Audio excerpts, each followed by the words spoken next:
Welcome back to the Hip Joint, everybody.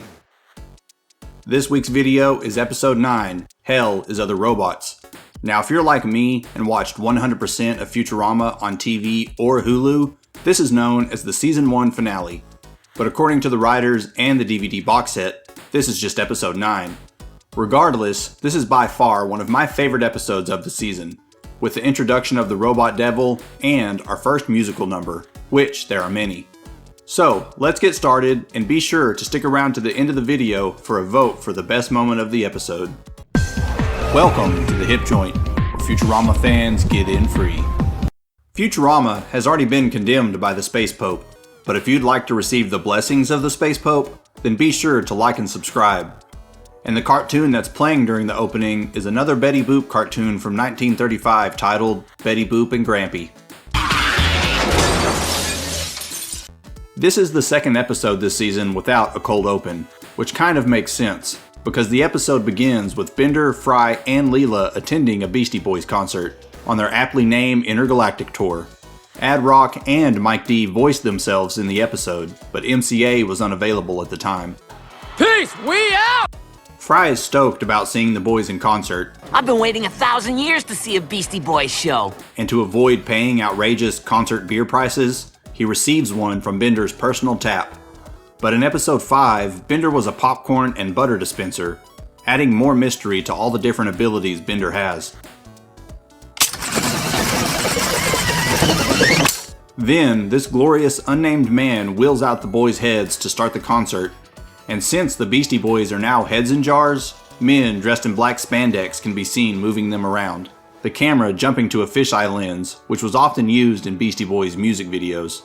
During the song, Leela runs some calculations on the group's rhymes, and Bender throws in this line, which is the first vote for best moment. I believe that qualifies as ill, at least from a technical standpoint. But of course, Fry just wants to look cool again, and me personally, this is my favorite line from this song. Will you guys shut up? I'm trying to look cool. There are some interesting background characters that are sitting around the gang. There's this three-eyed alien, whose eyes change color, making me think that whatever he took just kicked in. And I don't know what the guy next to him took, but it aged him significantly. And then, this entire row of people just disappears. There's some wild going on at this concert. Fry decides to party. Like it's 1999. Again. And heads down to the mosh pit. And Leela is not a big fan of being pushed around. And mosh pits are one thing, but this is just assault. Hey, watch it! Just before my main man escorts the group from the stage, they sing an a cappella version of Sabotage. Sabotage! With these three aliens showing their approval by lighting their antennas like lighters. Okay, what are you doing? But nowadays, it'd just be cell phones. At the end of the concert, Bender runs into an old classmate, Fender, a previous employee of Jack in the Box. Not anymore, baby. I want the band. Fender then takes the crew backstage to meet the band. You know, we're really not that interested in meeting them. Fender and Bender decide to ditch out and go have some real fun. It's at this after party, Bender is peer pressured into trying a new drug, electricity. Well, if jacking on will make strangers think I'm cool, I'll do it. It's made to look like a giant hookah, but Bender's trip seems more like an LSD or DMT experience.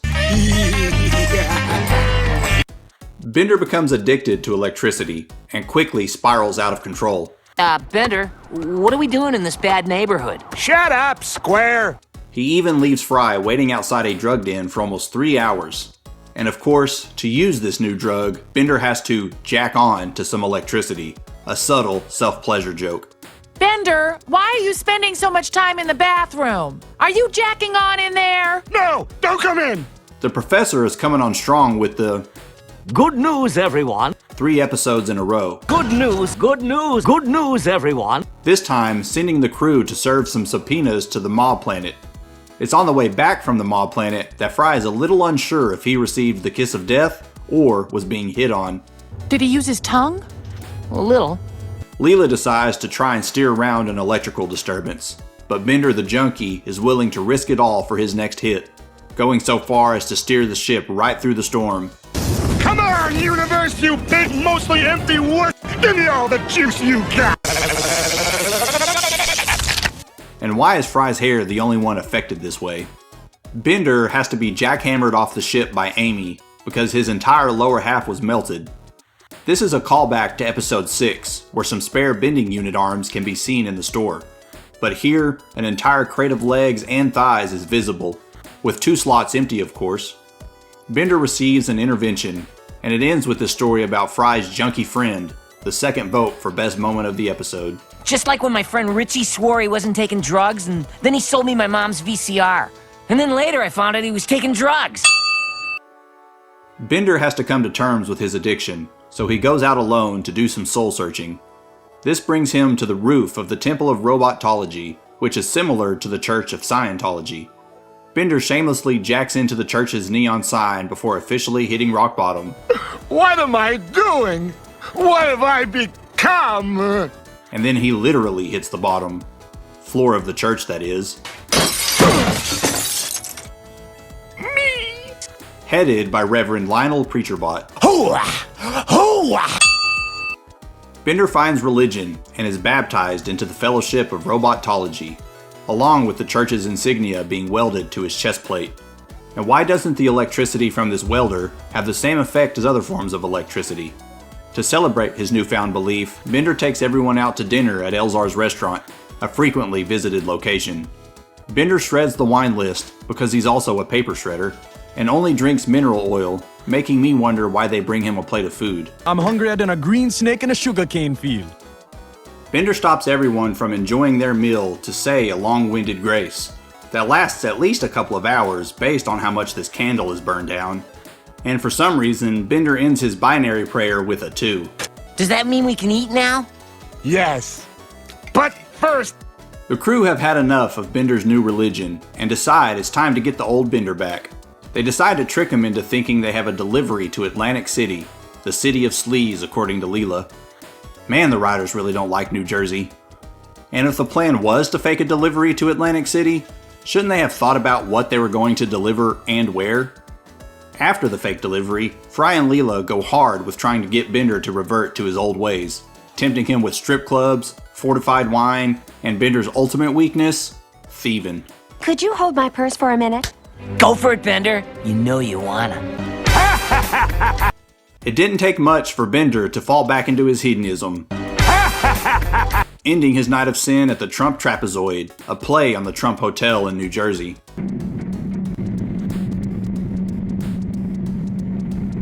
It's here that Bender keeps the party going with the 3 robot strippers. Unfortunately, this behavior is a breach of contract in Robotology, meaning Bender is immediately dragged into Robot Hell, where he meets my absolute favorite side character in the show, the Robot Devil, voiced by Dan Castellaneta, Robot Hell is quite real! who voices Homer in The Simpsons. Aw, $20. I wanted a peanut. Bender thinks he's hallucinating, but the Robot Devil assures him this is all real, even brandishing Robot Hell's own brochure. Fry and Leela go searching for Bender, and when Nibbler leads them to this abandoned amusement park, the entrance to Robot Hell is in an attraction called the Inferno, and inside the ride, a small heart can be seen with the initials HS and MB, which stand for Homer Simpson and Marge Bouvier, a nice little nod to The Simpsons. The debut song of the Robot Devil is a bona fide classic. At almost 2 minutes long, there are a lot of different references and jokes, which is why I'm adding it into the vote for the best moment. In the first verse, the Robot Devil mentions a panatella, which is a type of small, thin cigar. In verse 2, Bender is caught cheating, very poorly I might add. He had 5 ace of spades, which I doubt would trick anybody. His punishment wheel includes 5 different ways of cooking Bender, including a parboil, which is a partial boil, a fricassee, which would be a chopped up Bender stew in a gravy, a saute, a deep fry, and a bake. This last option doesn't seem too bad though. During this back and forth, Bender steals the Robot Devil's wallet, which wasn't visible before or after this one shot. On the next level, the Beastie Boys show up again to participate in Bender's torment. That's what you get on level 5! And and Fry and Leela sneak in a little verse before Bender reaches the pit of robot hell. My ass has blisters from the slide. When Fry and Leela finally find Bender, Leela calls the robot devil Beelzebot, a play on the term Beelzebub from the Christian religion. It's during this conversation the robot devil lets slip a fiddle contest for the soul of Bender, a reference to the song The Devil Went Down to Georgia by Charlie Daniels. Leela's lack of fiddle playing knowledge is overcome by her skills on the drums, literally beating the robot devil with a solid gold fiddle. Time for the drum solo. Run! Bender saves the day by stealing this robot moth's wings that he can use to fly for some reason, to fly the gang to safety. Then, Bender gets his savior moment with the wings and halo just before Leela drops the golden fiddle. With one last scream from the robot devil, they make their escape. The episode ends with this last great line from Bender. I don't know. You think you could survive a 700-foot fall? And I normally only do 3 moments in the vote, but this episode definitely deserves 4. And now it's time to vote on which of those 4 moments will be crowned best of the episode.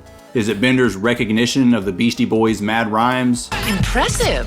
They're busting mad rhymes with an 80% success rate. I believe that qualifies as ill, at least from a technical standpoint. Fry's story about his junkie friend? And you made me feel like a jerk for trusting you. Just like when my friend Richie swore he wasn't taking drugs, and then he sold me my mom's VCR. And then later I found out he was taking drugs. You make me ashamed to be your friend. This amazing tune from the robot devil and his band?